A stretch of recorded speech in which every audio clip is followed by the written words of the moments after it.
ঘৰখন কেঁচা ঘৰ, মাটিৰ ঘৰ, পকী ঘৰ, অট্টালিকা, ধনী দুখীয়া তেনেকুৱা বুলি আচলতে কথা নাই, যদিহে ঘৰখনত সুখ শান্তি নাথাকে। আৰু পৰিষ্কাৰ পৰিচ্ছন্নটো আমি নিজে কেনেকৈ বৰ্তাই ৰাখোঁ সেইটো নিজৰ ওপৰত নিৰ্ভৰ কৰে। কেতিয়াবা আপোনালোকেও নিশ্চয় গম পায়, বহুত ডাঙৰ এটা অট্টালিকাত গৈও আমি সেইটো শান্তি পোৱা নাযায়, কিন্তু ধৰি লওক মাটিৰ ঘৰত গৈ পেলাই যিটো শান্তি পোৱা যায়, কাৰণ ইমান পৰিপাটি পৰিষ্কাৰ পৰিচ্ছন্নকৈ ৰখাৰ পিছত ঘৰটোৰ যিটো সৌন্দৰ্যতা বৃদ্ধি পায় সেইটো আচলতে সুকীয়া হয়। আৰু আমাৰ যদি চৌপাশটো আমি ধুনীয়াকৈ ৰাখোঁ, পৰিষ্কাৰ পৰিচ্ছন্নকৈ গছ গছনি ৰুই সেউজীয়াকৈ, তেতিয়া আমাৰ মনটো পজিটিভ হৈ থাকে সদায়। এনেকুৱা নহয় যে আনে দেখিবৰ কাৰণে আমি ভালকৈ ৰাখিব লাগে, সেইটো কথা নহয়। নিজৰ বাবে আচলতে ভালকৈ ৰাখিব লাগে, কাৰণ ঘৰখনত আনে অকণমান সময়ৰ কাৰণেহে আহিব। বেছি সময় বা দিনটোৰ আৰম্ভণি ঘৰখনৰ পৰাই হয়।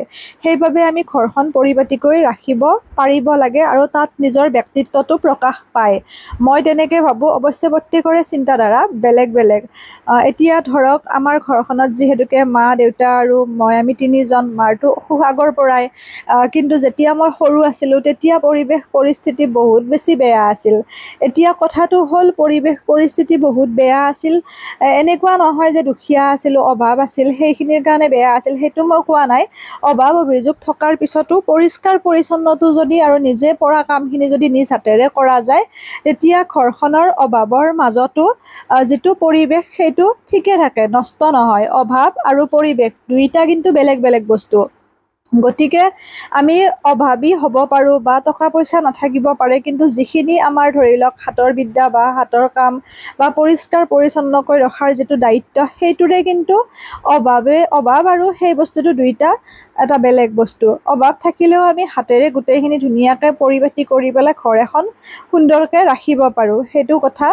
আৰু ধৰক নোৱাৰা কাম একো নাই, বা বেতৰ কামেই হওক বা বিভিন্ন সেইবোৰ শিকিব লাগে উঠি অহা প্ৰজন্মইও, কাৰণ আজিকালি ধৰি লওক উঠি অহা চামটোৱে অকণমান শিক্ষা দীক্ষা গ্ৰহণ কৰি সেইবোৰ কাম কৰিলে বহুত মানে তলত যোৱা বুলি ভাবে, বা কিয়নো কৰিম তেনেকুৱা এটা মানসিকতা দেখা পাওঁ। কাৰণ নিজেও ধৰক তেনেকুৱা ধৰণৰ বহুত লগ পাওঁ, লগৰ সমনীয়াও আনকি আছে। কথাটো তেনেকুৱা নহয়, নিজৰ কাৰণে আমি কামটো কৰিব জানিব লাগে। এনেকুৱা নহয় যে কামটো কৰি পেলাই আমি আনৰ ঘৰত ধৰক হাজিৰা কৰিব যাব লাগে বা কিবা এটা আনৰ কৰি দিবৰ কাৰণে কামটো শিকিব লাগে, তেনেকুৱা নহয়। এতিয়া পৰিস্থিতি কাৰ কেতিয়া কেনেকুৱা হয় আমি কোনেও ক'ব নোৱাৰোঁ। আজি ভাল হৈ আছে, কাইলৈ বেয়া হ'ব পাৰে, কালি বেয়া হৈ আছে, পৰহিলৈ ভাল হ'ব পাৰে। গতিকে যদি হাতৰ বিদ্যাখিনি থাকে তেতিয়া কোনোদিন বিপদত পৰিব লগা নহয়, সেইটো মোৰ মনৰ ভাৱ। আৰু লগতে যিখিনি দেখিছোঁ সেইখিনি অভিজ্ঞতাৰ পৰা মই কৈছোঁ। এতিয়া এই কালাৰখিনি মই কৰি দিছোঁ, কাৰণ ধৰি লওক বাটৰ যিখিনি ৱালৰ বা তেনেকৈ গেটৰ সেইখিনি কালাৰ কৰিব পাৰিলোঁহেঁতেন, নোৱাৰোঁ বুলি মই নকওঁ, কিন্তু যিহেতু বাটত হয় আৰু ময়ো বিভিন্ন কামত ব্যস্ত থাকোঁ, সেইবাবে মই সম্পূৰ্ণকৈ লাগিবও পৰা নাই। কিন্তু এইখিনিতো মানে এইখিনি কামটো পাৰি কৰিব, এস্কাটৰ যিখিনি কালাৰ, এইবোৰ কালাৰ ময়ে কৰা হয়। গতিকে এইখিনি নিজে কৰিলোঁ, আৰু নিজে কৰাৰ পিছত যিটো সন্তুষ্টি পোৱা যায় নহয়, সেইটো সদায় সুকীয়া হয়। আৰু মই সেইবাবে ঘৰখনৰ পৰিৱেশটো বা চৌপাশটো সদায় চাফ চিকুণকৈ ৰাখিবৰ কাৰণে চেষ্টা কৰোঁ, জনা হোৱাৰ পৰা।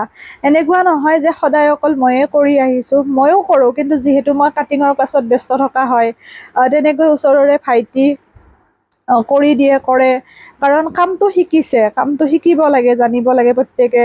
গতিকে সেই হিচাপত লগে ভাগে মিলিজুলি কৰোঁ প্ৰত্যেকটো কাম। প্ৰতিজন মানে ঘৰত যিটো বস্তু প্ৰয়োজন হয়, কাৰোবাক লগালোৱে যেনিবা কামটো কৰিবৰ কাৰণে, এনেকুৱা নহয় যে তেওঁকে অকল কামটো কৰিবৰ কাৰণে এৰি দিছোঁ।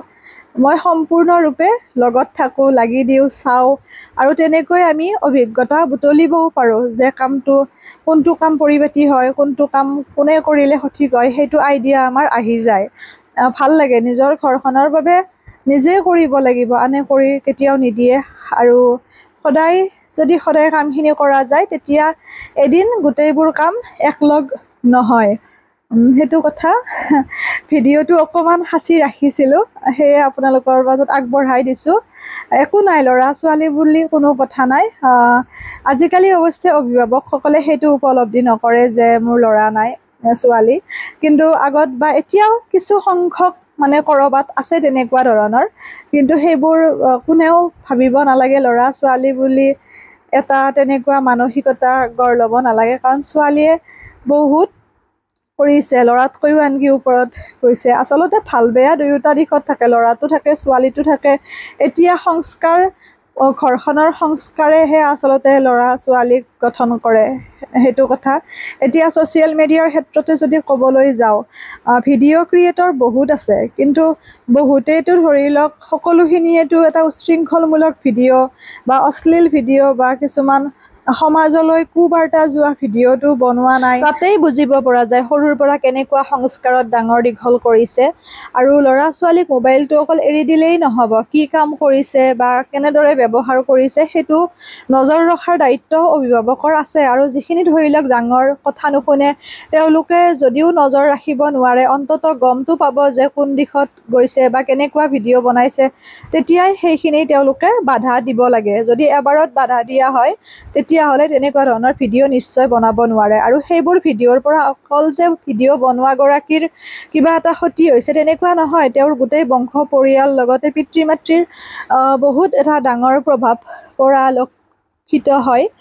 পৰিলক্ষিত হয় সেইটো কথা। এতিয়া মইতো নোৱাৰোঁ তেনেকৈ ভিডিঅ' বনাব, কাৰণ লাগিলে ভিডিঅ'ই নবনাওঁ, যিহেতু মা দেউতাৰ কথা আছে, আত্মসন্মানৰ সৰুৰ পৰা সেইখিনি বস্তু পোৱা নাই বা নোৱাৰোঁ কৰিবৰ কাৰণে, কেইটামান পইচাৰ কাৰণে, সেইটো কথা। আৰু কেতিয়াও ভিডিঅ' বনোৱাটো অকল আমি ধৰি লওক প্ৰফেশ্যন হিচাপত ল'ব নালাগে, আমি ৰুচি হিচাপত ভিডিঅ' বনাব লাগে।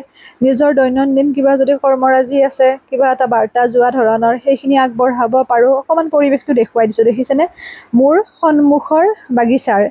এতিয়া কথা আহিছে, ফুলত লাগো বাৰু কিছু সময়, কিন্তু এতিয়া কাটিঙৰ ক্লাছ হোৱাৰ পৰা তেনেকৈ বেছি সময় দিব নোৱাৰোঁ। অকণমান দেখুৱাই দিছোঁ আপোনালোকক।